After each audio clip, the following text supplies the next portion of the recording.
A very warm welcome to StudyIQ, my dear friends. I am Prashant Mavani. I hope you all are doing good. Today is 9th September 2020. I would like to start today's discussion with this line: convert the potential into reality. Dear friends, potential is like a raw material. Just having a raw material is not enough, right? So it's about, let me put it this way. It's like your input, your process, and then you get the final result, that is your output, isn't it? So potential is your raw material, your input. How you work on it, how scientifically, how artistically you work on your potential is your process. And if you have good quality, your potential is always going to be the best, right? If you're good with singing, you have the best, or you have every chances to be in top 20% singers, right? I'm not saying to be on just 1%, but I would say top 20. And if you are in any business, if you are in the top 20, then you are there. You will get everything that you can think of. So when you have something, if you have a potential, right, so your raw material, and then if you work artistically as well as scientifically on your potential, then the output is going to be outstanding. This is how you convert. With your hard work, dedication, you convert your potential into reality, and people will pay you money. People will pay you money. They will give you respect. You will get love, respect, and so many things, fame, money, everything, when you convert your potential into reality. With this, dear friends, if you are preparing for UPSC Prelims 2021, then we have launched a test series. Till 14th December, 50% discount is available on our test series. To find out more about it, visit this website, testiq.in. To download the PDF of today's lecture, join my Telegram channel. Please make sure that you share this lecture with other students. Hit the like button and don't forget to subscribe to our YouTube channel. Now, dear friends, falling behind. This one is coming from Times of India. It's a sad news, or I would rather say not a sad news, but it is like a wake-up call for our country. This is definitely a wake-up call. SIPRI. SIPRI stands for Stockholm International Peace Research Institute. This institute comes out with a report which says that which country is the highest exporter of arms, which country is the highest importer of arms, and things like that. So the latest list of SIPRI has 25 largest arms companies that are producing defense products, 25 largest in the world. And it's quite intriguing to find that in this 25 largest arms companies, you find 4 Chinese companies as well. And it's more interesting to find that these 4 are Chinese government companies. On top, you find that out of this 25, or in this list, you will find the top 10 companies of the world, top 10 largest arms companies in the world, and 3 companies. You find out of this 4 Chinese companies, 3 companies are one of the top 10. So this is definitely a wake-up call. Why it is a wake-up call for Indian security establishment? Because if you see this whole LAC thing that is going on, right, I came across a very interesting fact. One very senior person who was part of our defense, he said that Indian soldier, when you compare Indian soldier with Chinese soldier, right, even if they have more soldiers in terms of quantity, our soldiers are more capable. Okay? So in terms of human capital, in terms of human resource, I'm talking about defense, we have an upper hand. In terms of army, China has upper hand. In terms of navy, when you compare Indian navy with Chinese navy, Indian navy, we are better, or we have an upper hand. In terms of Air Force, we have an upper hand. I'll ask you one question. If you are, if you have super talent and everything, right? You are trained, you are developed, you can deliver. Let's say you are a very good, racer. if you are a very good racer and if I provide you not so good car, right? Your car is okay compared to a person. The other side, you have your competitor. The car is good or reasonably equivalent car, but the driver is or the racer is inferior compared to you. So of course you are going to win. But what will happen after, let's say, 5-10 years? You are not upgrading your car. Your rival, he is not just upgrading his or her car, but is also making sure that the driver is, the quality of racer is also best. So maybe after 10 years, because you are working on human capital, human resource, but you are not giving that much when it comes to your equipment or your tool. In this case, it is car. So of course your rival is going to have an upper hand, because he's not just working on human resource, he's also working on the product. So in this case, cars. So now you compare China and India. At present, we are good in terms of human capital.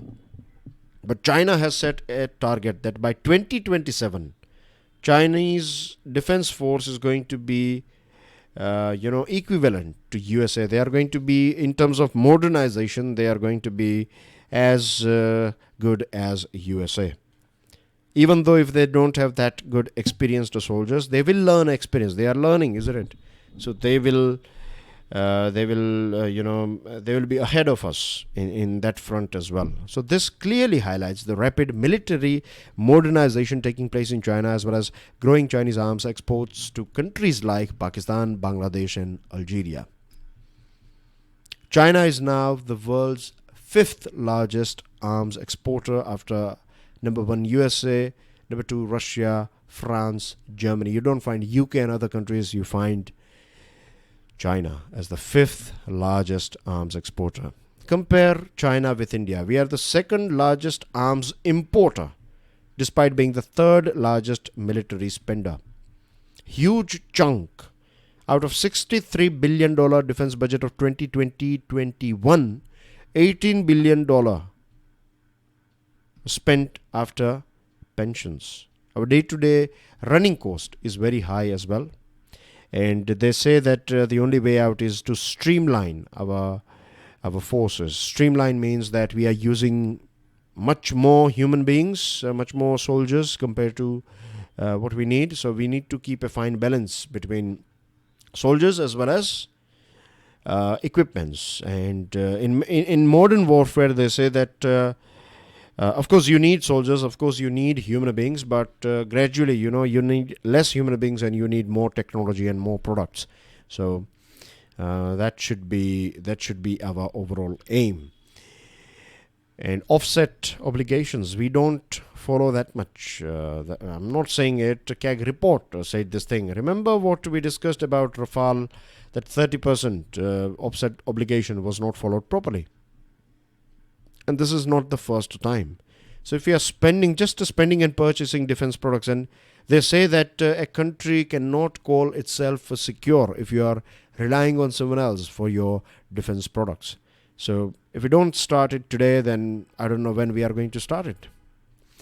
The rise of AI economy, artificial intelligence and machine learning. These things are today and these things are going to be the future. Artificial intelligence and machine learning is used these days in healthcare professionals, by healthcare professionals, medical researchers, public health authorities, local administrators in monitoring and predicting trends. Was it yesterday or day before yesterday? I think day before yesterday I read one article, and this article was about use of artificial intelligence and how we can, how artificial intelligence was used to in identifying these proteins. So how they work and what we need, more details about proteins, and it helped us in this COVID-19 vaccine. It not like in making COVID-19 vaccine, but it gave us a huge amount of knowledge, this artificial intelligence. Now, Department of Telecommunication is saying that internet consumption in India rose by 13% after the lockdown was announced. More data means you are generating more, more internet consumption means more data, and data is the mother of artificial intelligence, because you have to feed artificial intelligence with data, and that's only after that it can think on its own, isn't it? We are working on this sort of technology, but for that you have to feed good, clean, legit data in it. Niti Aayog's national strategy for artificial intelligence envisages AI for all. That AI should benefit agriculture, healthcare, education, smart cities, infrastructure, smart mobility, transportation, and so many other things. There are a few states in our country, they have started policies and strategies for AI adoption. India has thriving AI startup ecosystem as well. We have some 5 lakh people working in this sector, and India is thus poised to become AI powerhouse of the world. But that's not going to be easy, but the potential is quite high. NASSCOM believes that data and AI will contribute $450 billion to $500 billion to India's GDP by 2025, which is around 10% of government's aspiration of $5 trillion economy. So if you want to achieve this $5 trillion economy, then AI can help us quite a lot, because 10% will be covered by AI, and most of it will be coming from consumer goods and retail, agriculture, and banking and insurance. During the lockdown, Telangana Police used AI-enabled automated number plate recognition software to catch violations. And there are 3 areas on which our country needs to work on. The first one is talent development. We need to create more colleges. We need to create more education institutions, R&D institutions, where we can train our talent, where we can create not just AI, but we can create more people who can work in this field. So we need to first of all develop talent here, talent as well as skills in our youngsters, as well as people who are interested in this field. The second area is policies around data usage, governance, and security. Data is, as I told you, mother of AI, because without data you cannot have AI. So proper data usage policy, easy words, easy to understand, lack of confusion, no confusion at all, I would say. This sort of data policy we need. That's what we need. And third, though the use of digital technologies has gone up, the level of digitization continues to be low. That means we have started using more and more digital technologies, but still there is huge potential of digitization. There are so many areas, so many pockets in our country where we don't find digitization, and so many companies, so many buildings, and so many things. So more digitization is the need of the hour. We need to expand this. So these are the 3 things on which we need to work today. Then we have this article, Constant Vigilance. The arrest of 5 terror suspects in Delhi, 2 of whom were allegedly involved in the murder of Shaurya Chakra awardee Balwinder Singh in Punjab in October, has turned the spotlight on the embers of the long dead and buried Khalistan movement. The Delhi police have claimed that Pakistan's inter-service intelligence is seeking yet again to link up terror outfits in Kashmir with pro-Khalistan activists. 3 of the others arrested were from Kashmir. See, ISI, that is inter-service intelligence, will not leave any chance at all. It is also reported that this farm protest that is going on in our country, ISI is trying to create a sort of or inject a pro-Khalistan or Khalistan movement with this farm protest that is going on, but they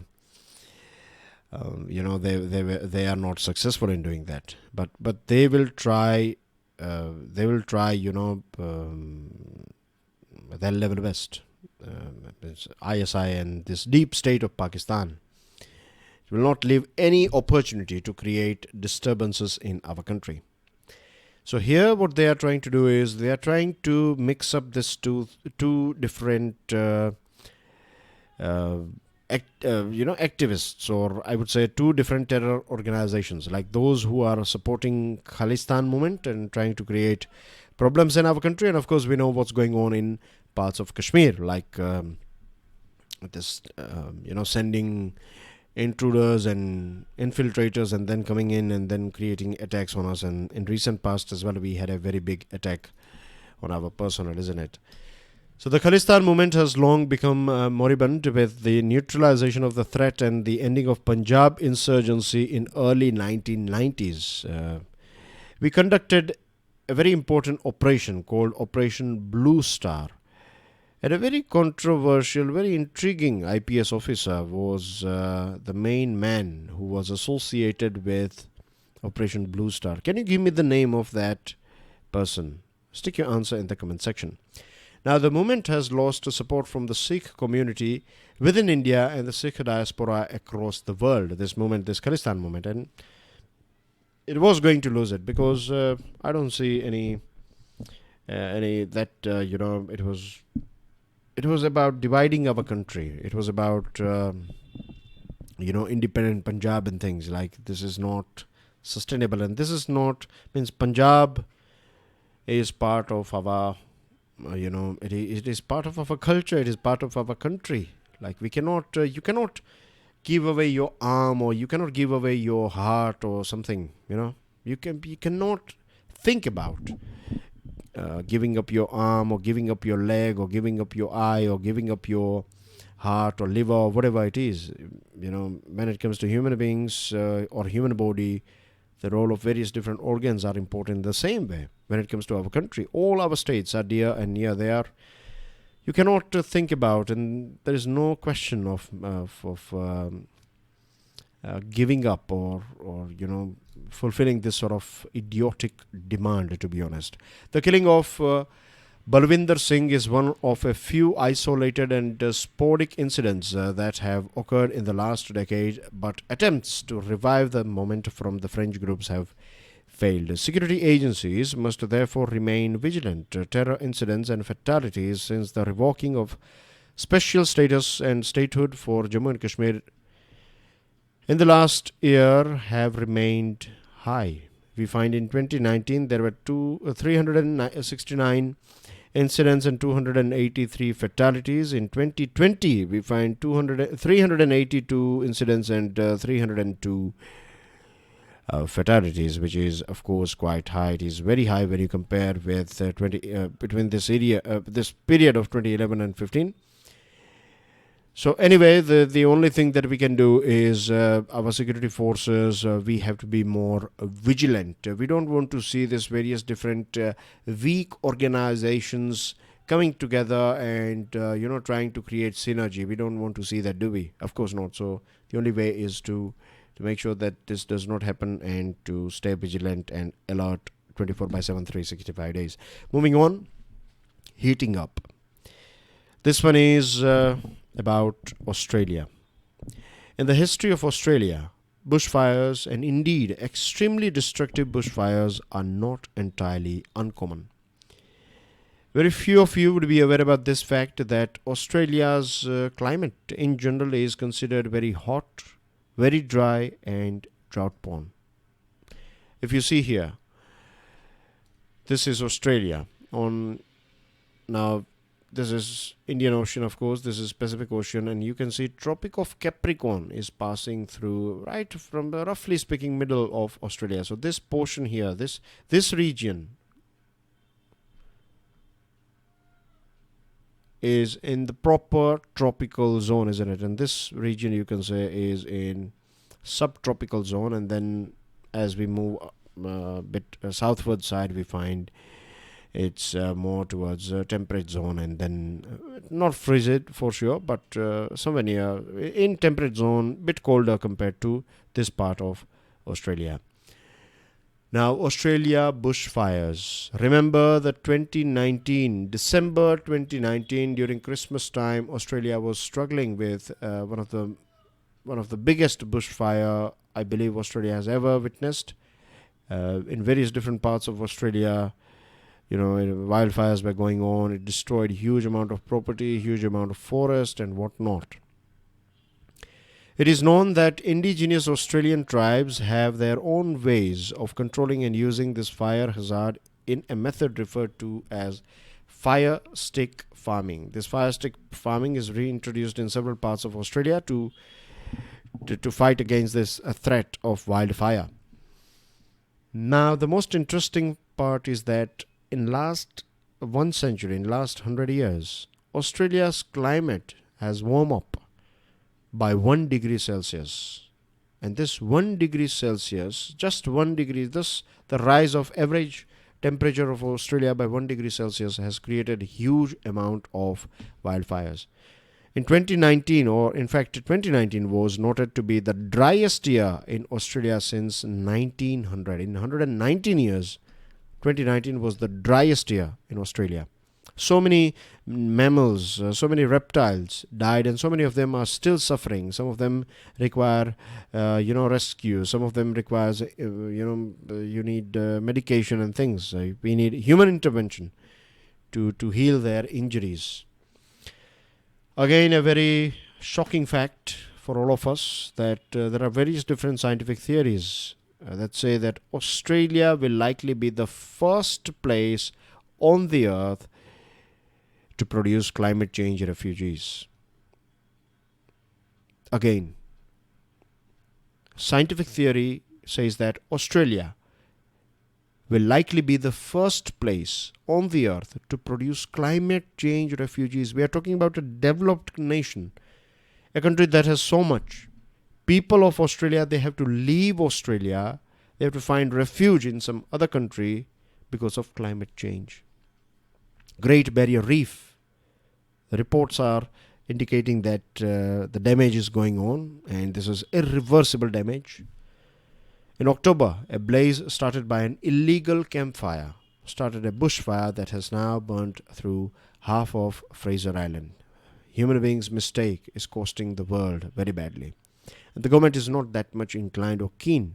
The government of Scott Morrison has typically tried to dodge the correlation between human activities, climate change, and Australia's increasingly severe climate crisis. There are some 80 recommendations, and it's said that if Australian government will follow these 80 recommendations, then they will be able to protect themselves. Now we have to wait and watch to see if Australia is, or Australian government is following these 80 recommendations or not.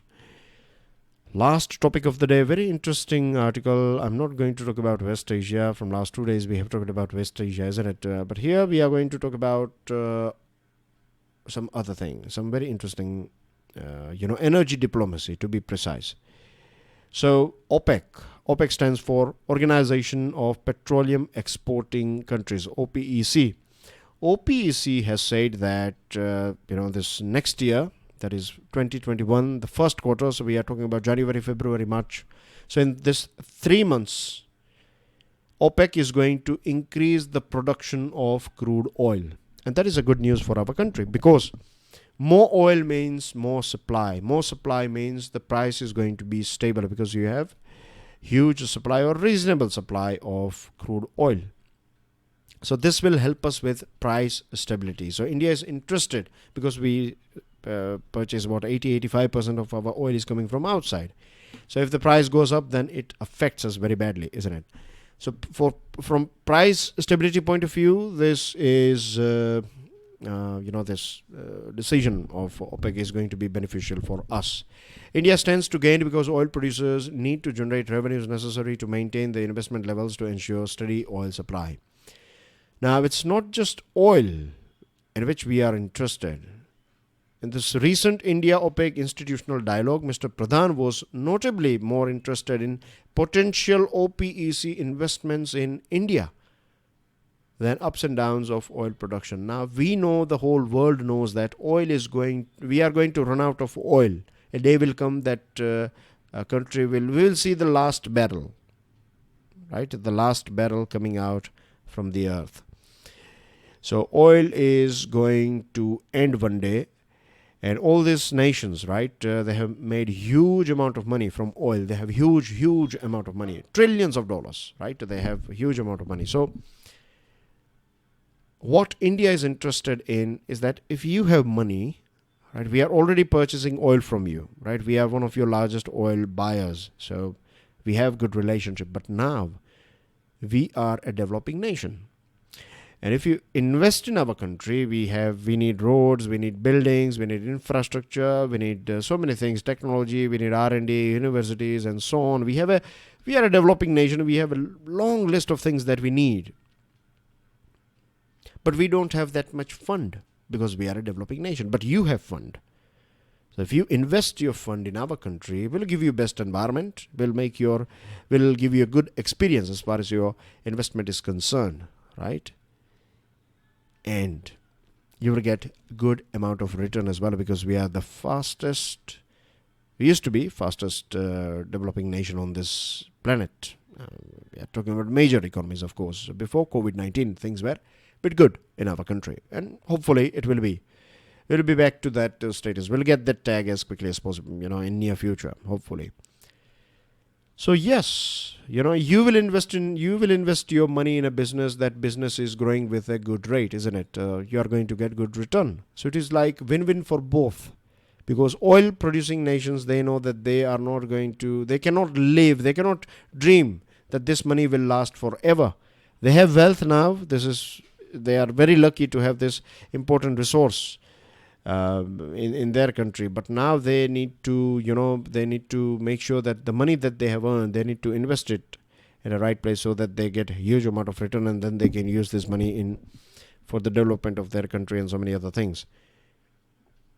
So India is preparing the ground for, and we should, the real challenge for India's energy diplomacy is to prepare the ground for a post-oil future. So after this oil is over, what will be the world after that?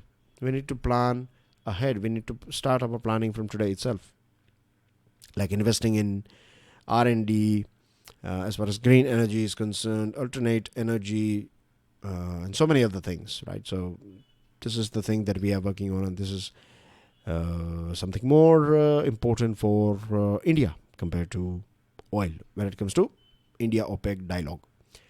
And these are some news items, dear friends. I have already shared the PDF. Of course, you can download and go through all of them. I have one question for you as well. But before that, if you are preparing for UPSC, that we have a smart course. All information about smart course is available on our mobile app. Now, give me the name of all OPEC nations in the comment section. This is a question for you. So this is your second question, isn't it? And that's everything from my side. Dear friends, tomorrow I'm traveling outside. I would be out of station. I'm attending a very important marriage of my cousin, so I won't be able to record any lecture tomorrow. So I'll see you directly on what? Tomorrow is Thursday, isn't it? So now I'll meet you on Friday. Till then, enjoy your studies. God bless you all. Jai Hind.